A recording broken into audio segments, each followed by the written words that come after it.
तर ह्यांना सर्व आता वैतागलेले आहेत.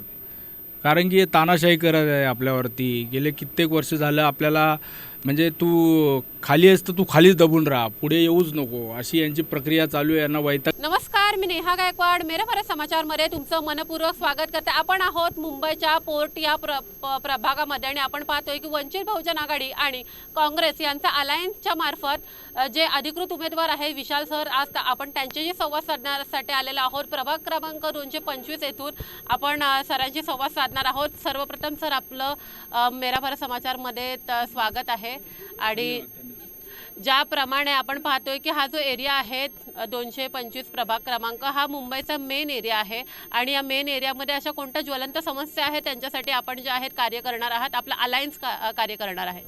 या आपल्या प्रभागाला फोर्ट मार्केट म्हणून ओळखलं जातं. त्या मार्केटची दुरवस्था झालेली आहे.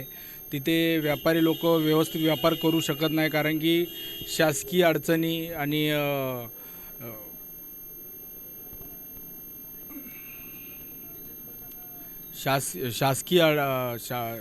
शासनाच्या मार्फत काही सुविधा त्यांना भेटणार होत्या, पण त्या भेटलेल्या नाहीत आणि त्याचं काम अजूनही रखडलेलं आहे. गेली 7 वर्ष ते काम रखडलेलं आहे. दुसरी गोष्ट, पे अँड पार्किंग. सर्वत्र पे अँड पार्किंगचा यांनी सडा लावलेला आहे. तो आपल्याला कुठेतरी थांबवायचा आहे, कारण की सर्वसाधारण नागरिक प्रत्येक तासाला काहीतरी ते फीज आकारतात, जास्तीत जास्त फीज आकारतात. ती फीज आपल्याला थांबवायची आणि मोफत पार्किंग आपल्याला जनतेला द्यायची आहे. तिसरी गोष्ट, पाण्याचे स्पीड एकदम लो प्रकारची आहे आणि आम्हाला आश्वासन दिलं होतं गेल्या काही प्रशासनाच्या मार्फत की तुम्हाला 24 तास आम्ही पाणी देऊ. 2 तास पाणी येतं. 2 तासाच्या पाण्यामध्ये पण पाण्याला स्पीड नसते, गढूळ पाणी असतं. आणि परत आपलं ससून डॉक आहे, ससून डॉकच्या मच्छीमारांना स्थलांतर करण्याचा प्रयत्न चालू आहे. तो आपल्याला कुठेतरी आपल्याला थांबवायचा आहे. महानगरपालिकेचे क्लिनिक आहेत. क्लिनिकमध्ये आपण रुग्णांना घेऊन गेलो तर रुग्णांना आपण डॉक्टर आपल्याला 5 औषधं लिहून देतात समजा, तर त्यापैकी फक्त 1 किंवा 2 औषधं क्लिनिकमध्ये उपलब्ध असतात.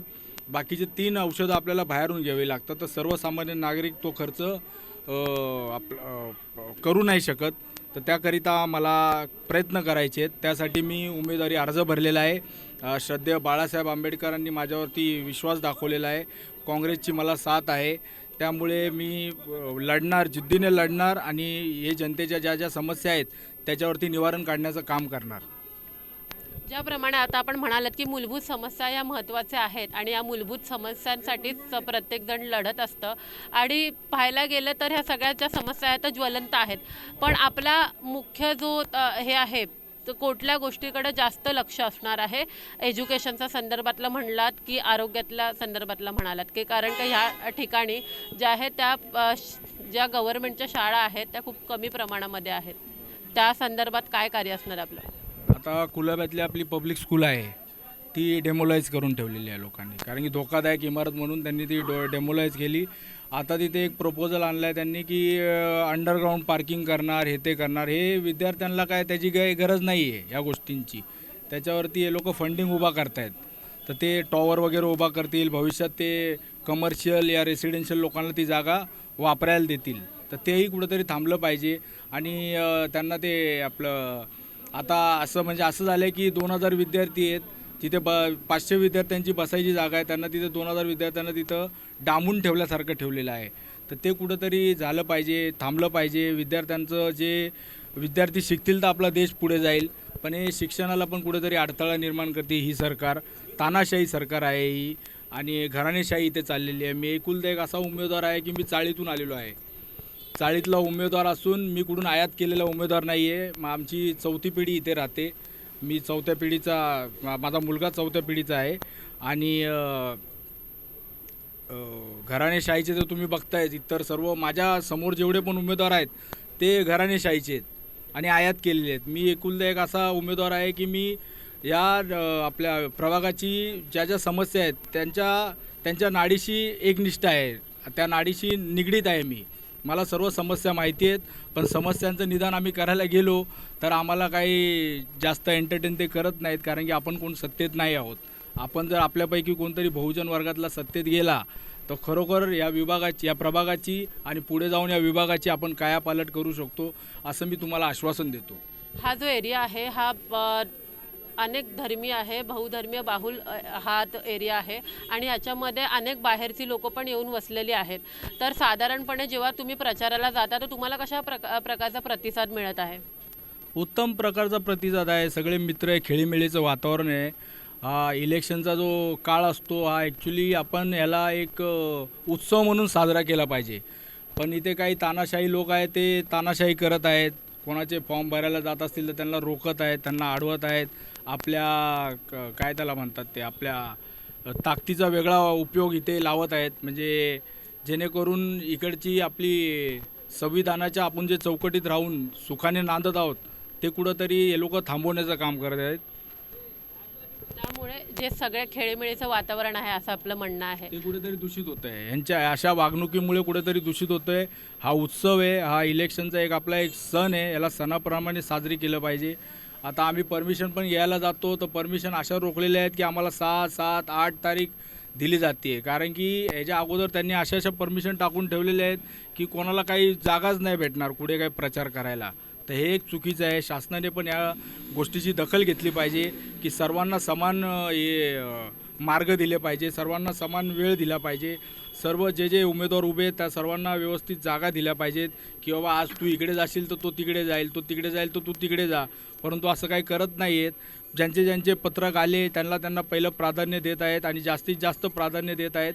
अशी काहीतरी खेळीमेळी चालू आहे शासनाची आणि या प्रस्थापितांची.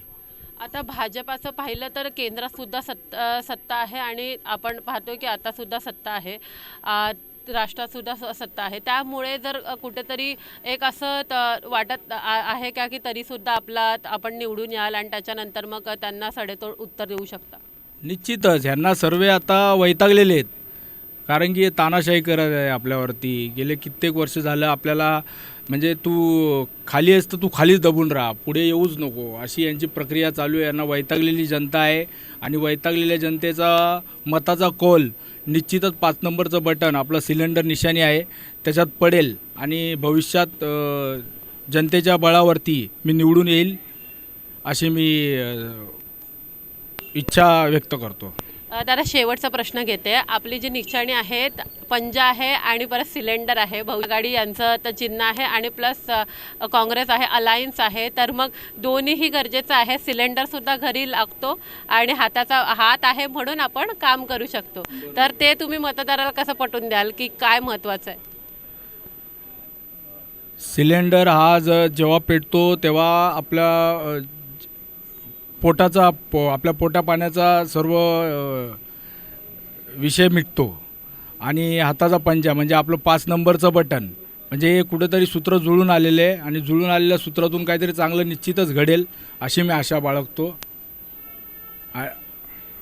धन्यवाद. ज्याप्रमाणे विशाल सरांशी आपण संवाद साधला त्याचबरोबर आपण पाहतोय की हा जो एरिया आहे हा नक्कीच मोक्याचा एरिया आहे आणि या एरियामधनंच जर निवडून येण्याचं खरंच एक खूप खंबीर व्यक्तिमत्व लागतं. जसे की विशाल सरांची आपण चर्चा केल्यानंतर ते व्यक्तिमत्व आहे ते खंबीर आहे. त्यामुळे अशाच अपडेटसोबत आपल्याला जोडून राहा. नेहा गायकवाड, मेरा भारत समाचार, मुंबई.